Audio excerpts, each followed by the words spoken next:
Martín, bueno, para empezar, ¿qué te parece si podemos reflexionar un poco sobre los valores de los índices de pobreza de este año? A ver, lo que tenemos o lo que tuvimos en el año pasado fue una fuerte crisis en el contexto del escenario COVID-19, pero que venía arrastrándose ya 2 años de estancamiento con inflación y en realidad cuando uno analiza el panorama socioeconómico argentino son 10 años de estancamiento que tenemos casi continuados, donde los niveles más bajos de pobreza que tuvimos en Argentina en el siglo XXI se dieron en el 2011-2012 con un 25% y en el 2017 con un 25%, pero ambas burbujas de consumo que desaparecieron al año siguiente con crisis subsecuentes.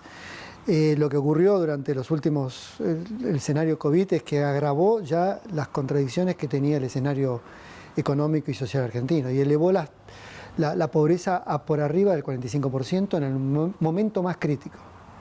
Después vino una retracción, la flexibilización de la pandemia, de la política sanitaria, la apertura, la liberalización de las actividades económicas permitió recuperar parte de la actividad económica o laboral de la población informal que había quedado fuertemente vulnerada y la pobreza ha bajado alrededor del 40%. ¿Y por qué no baja más? Porque la inflación obviamente afecta los ingresos de los trabajadores y más allá de que muchos de los trabajadores del sector informal tienen al mismo tiempo programas sociales, estos programas sociales tampoco alcanzan para salir de la pobreza. Lo que sostienen es que la indigencia, la pobreza extrema, no se haga peor en Argentina. Estará alrededor de 1 de cada 10 argentinos se encuentra en situación de pobreza extrema y, como digo, 4 de cada 10 se encuentran en situación de pobreza. Es decir, sus ingresos no les alcanza para cubrir no solo los alimentos, sino un conjunto de bienes y servicios necesarios para poder tener un funcionamiento social normal.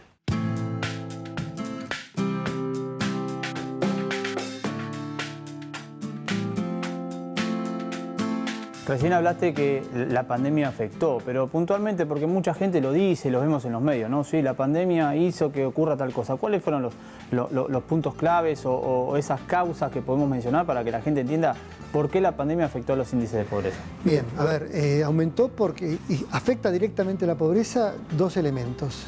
Los ingresos que recibe el hogar y la cantidad de perceptores de ingresos que tiene un hogar.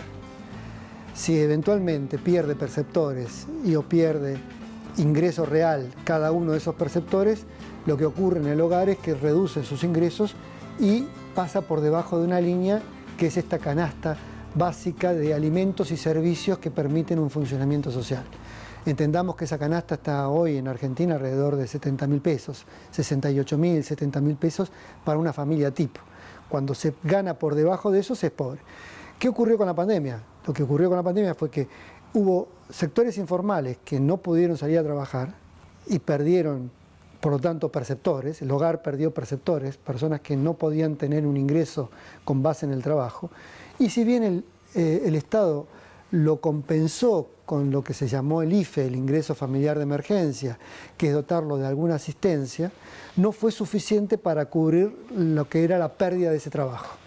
A su vez, la inflación fue generando que de aquellos sobrevivientes, de aquellos perceptores que mantenían su trabajo o aunque bajaran su nivel de actividad, mantuvieron algún ingreso permanente, la inflación lo que hace es que el valor real de esos ingresos baje fuertemente y por lo tanto no alcance para cubrir esa canasta que estamos comentando.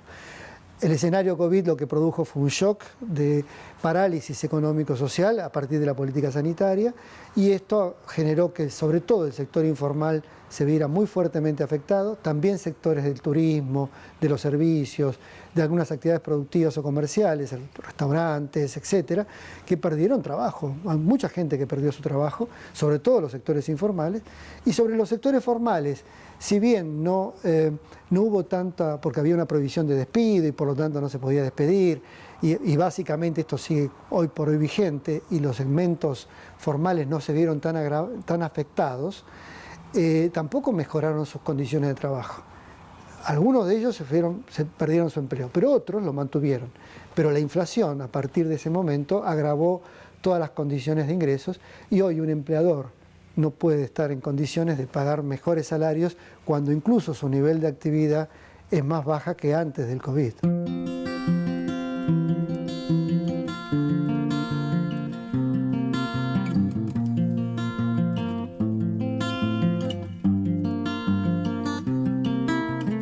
Quiero preguntarte, en base a tu experiencia, que venís trabajando con este ámbito desde hace mucho tiempo, ¿cuál te parece que deberían ser las políticas o medidas a corto y mediano plazo? Porque bien lo dijiste, la pandemia ocasionó todo esto. Afortunadamente, de a poco se está reactivando todo. ¿Cuál te parece que podría ser estas políticas a corto y mediano plazo? Bien, a ver, pero voy a darte otro elemento, Federico, porque hasta aquí te di una respuesta, pero quiero ampliar un poco más la respuesta sobre la pobreza. Porque hablamos de pobreza por ingreso solamente. Pero también hay otra pobreza, pobrezas en bienes y servicios que son derechos fundamentales para la sociedad. Y esa pobreza son el acceso a la educación, el acceso a la salud, el acceso a la vivienda, a un hábitat digno, a un medio ambiente sostenible, a un trabajo. Bueno, esas pobrezas también se agravaron en el contexto COVID. Bien, entonces el contexto COVID también impidió que los chicos fueran a la escuela, que los estudiantes secundarios continuaran la escuela secundaria, hizo que muchos jóvenes perdieran y abandonaran la escuela, que los jóvenes no retomaran estudios universitarios. La pandemia hizo más hacinable la vida en las viviendas, porque no se pudo pagar un alquiler y la familia que tenía personas fuera del hogar volvió al hogar porque había que garantizar un contexto de vivienda o de ahorro económico porque no había ingresos y al mismo tiempo no se podía salir a la calle y esto generó más hacinamiento, lo cual también derivó muchas veces en violencias intradomésticas o en situaciones de malestar psicológico, de afectaciones psicofísicas. Tenemos el hábitat no fue sostenible, el acceso, la recolección de la basura, las obras de infraestructura de mantenimiento, de saneamiento ambiental, no se llevaron adelante, por lo tanto también se afectó los barrios más pobres, indigentes, experimentaron una situación de mayor pobreza y hacinamiento o deterioro en cuanto a sus condiciones de vivienda. Y el trabajo obviamente se hizo más precario, porque los informales que perdieron el trabajo, cuando lo recuperaron o comenzaron a recuperarlo, lo hicieron con trabajos todavía más informales o más precarios que antes. Es decir, más allá de que la pobreza esté alrededor de un 40%, medida por ingresos, tenemos niveles de pobreza que van en el mismo sentido, pero que multiplican las condiciones de vida. Entonces las condiciones de vida son todavía más pobres, más allá de que incluso los ingresos eventualmente te alcancen o no te alcancen para cubrir esa canasta de alimentos y servicios. Bueno, en ese contexto, ¿qué hacer? ¿Cuáles son las políticas de corto y mediano plazo para enfrentar esta situación? Bueno, a ver, una es básicamente la posibilidad de recuperar trabajos y empleos. Esto le va a permitir a la familia poder tener un ingreso, mejorar su estándar de vida y también invertir en educación, salud, hábitat, vivienda. Para eso necesita crecimiento. Para que la actividad económica crezca necesita estabilidad macroeconómica. Entre otros factores también, menor tasa de inflación, para que esos ingresos que genera el trabajo le permitan a la familia poder sostenerse en términos de que no estar luchando contra un índice de precios que se escala permanentemente. Entonces, ¿qué necesitamos en el corto plazo? Estabilización económica. Es decir, no grandes magias, no grandes transformaciones. Necesitamos estabilización económica para que la gente vuelva al trabajo, para que tenga un poquito de capacidad de ahorro, para que tenga la posibilidad de pensar más allá del día a día, porque la inflación también te afecta cualquier capacidad de proyectar un presupuesto, para que el empleador, el pequeño emprendedor, el microempresario o el mediano empresario tenga capacidad de decir, yo invierto, sé cuáles son las reglas de juego, por lo tanto contrato trabajadores, en un marco también que requiere normas más flexibles de incorporación al mercado de trabajo seguramente, pero que requiera tener al menos reglas claras y estabilidad económica. En el corto plazo eso es lo que tenemos que llevar adelante. ¿Se está llevando adelante eso? No, lamentablemente no. El escenario político puede abrirse para que efectivamente logremos tener un plan de estabilización, casi es necesario, casi es imprescindible, porque si no, efectivamente, las contradicciones económicas se están agravando en Argentina. Eso se tendría que hacer de la mano del Fondo Monetario Internacional y eventualmente sí. a partir de un acuerdo flexible y muy suave con el Fondo Monetario Internacional, deberíamos avanzar hacia un programa de estabilización que nos deje en los próximos 2 años con un momento de recuperación. Ahora, nada de esto cambia la pobreza estructural en Argentina. Al menos hace que no se agrave, que se alivie la situación, que volvamos a tener niveles de 30-35% de pobreza, pero estamos hablando de que todavía 1/3 de la Argentina va a quedar afuera, más allá de que estabilicemos y no corramos riesgos más graves. Entonces, el problema es qué hacer después, qué hacer hoy para el mediano y largo plazo. Eso tampoco está en discusión hoy.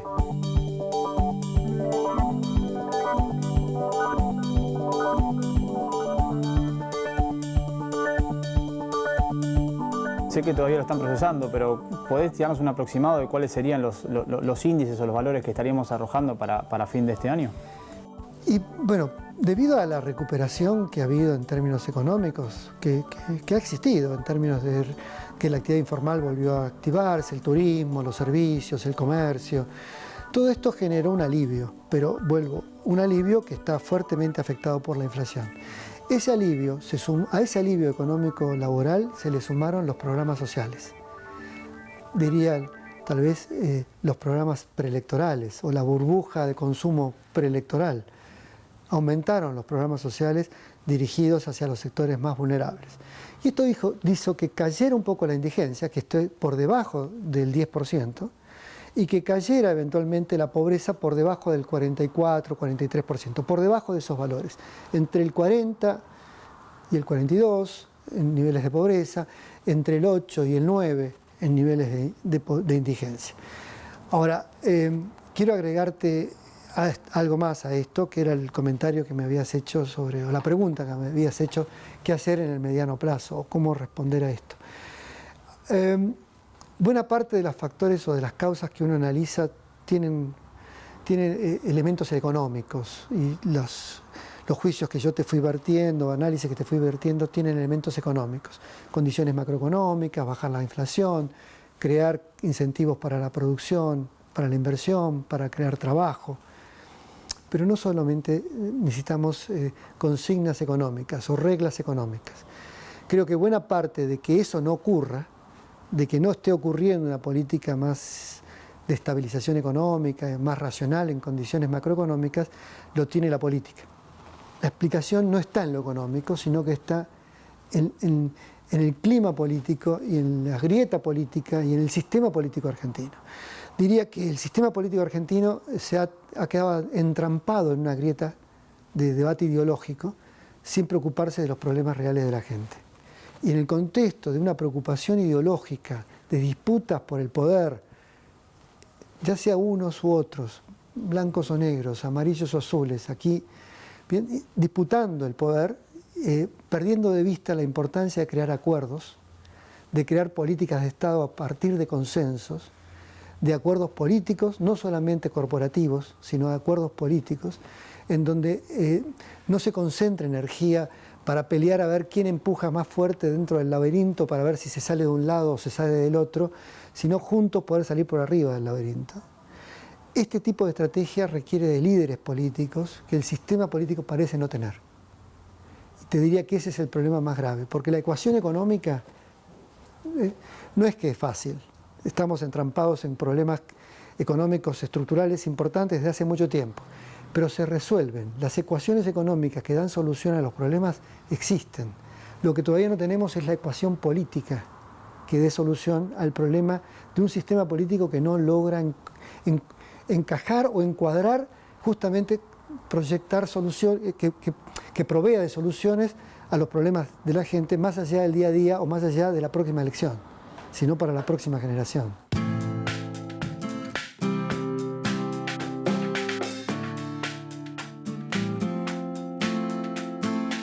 Los proyectos del OTSA para el año que viene. Tenemos varios proyectos. Volvemos a las encuestas presenciales, pero vamos a trabajar con una estrategia cuantitativa en nuestra muestra, que tiene en este momento 16.000 personas en todo el país que participan de la encuesta, alrededor de 6.000 hogares. Vamos a hacer un panel de hogares.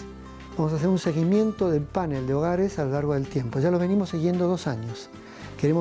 El proyecto es continuarlo durante otros 2 años y evaluar en 4 o 5 años qué le ha pasado, ya no mediciones puntuales, sino qué ha ocurrido con las familias a lo largo de 4 o 5 años, pero siguiendo cualitativa y cuantitativamente el desarrollo de vida o la calidad de vida de esas familias. Ese es uno de los proyectos. El otro proyecto es estudiar las cúpulas, no solamente las deudas sociales, sino también estudiar de alguna manera quienes mandan en Argentina. Y por qué cuando mandan no mandan bien. Y o cuando mandan, cuánto mandan para sí o cuánto mandan para el conjunto de la sociedad.